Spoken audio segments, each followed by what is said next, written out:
Ndugu zangu madereva, kama nimewahi kukukosea unisamehe. Na tangu nianze kuongelea hizi shida ambayo inakumbana na dereva, nimepitia shida mingi sana. Na nimepigwa vita mingi sana.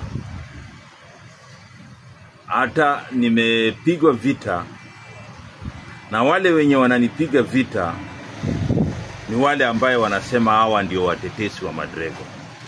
Ati kwa nini naingilia kazi yao? Na mimi nasema hivi, tangu nianze kuongelea shida za dereva, jam za barabara, shida za hapa na pale. Kwanza unaona kwa mambo ya jam ya barabara, Senate imeongelea hiyo mambo ya jam ya barabara. Paka sasa itabidi rais aenda aongee na Museveni itatuliwe shida ya Malaba. Kwa kusema ukweli, mimi ndio nimekuwa kipaumbele kwa kutetea shida ya dereva ya jam na shida ambayo dereva anapitia barabarani. Na kuna shida zingine za way bridge na nini, mimi ndio nimeongelea. Na hakuna watu wengine wanasema wao ndio watetesi wa madereva na wanakaa ofisini wakikula mishahara ya bure na waongelee hizo shida.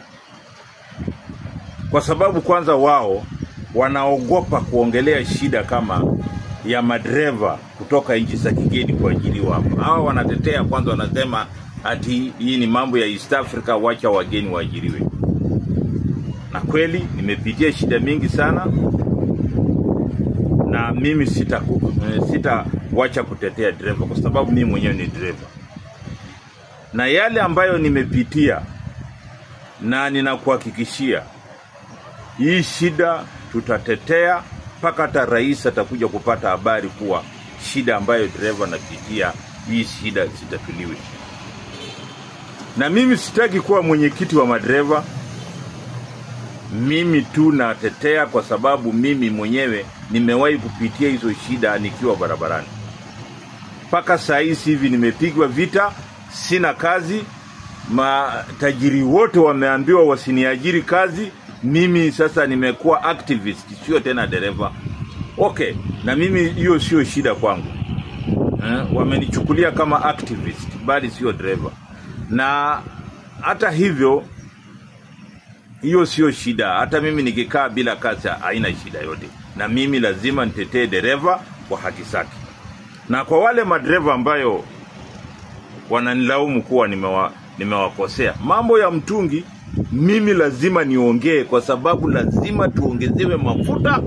Shida ile ambayo dereva anapitia barabarani, hiyo jam ya barabara inahitaji mafuta nyingi. Unapimiwa mafuta hiyo unaanzia jam hapa hivi Mariakani hapa jam paka Malaba jam, mafuta ni ile. Kwa nini nikiongelea mambo ya kuongeza mafuta mnasema ninawaingilia? Mimi niko tayari, kama nikunyimwa kazi na matajiri wote wacha ninyimwe, na mimi nitatetea haki ya dereva. Kufa kupona.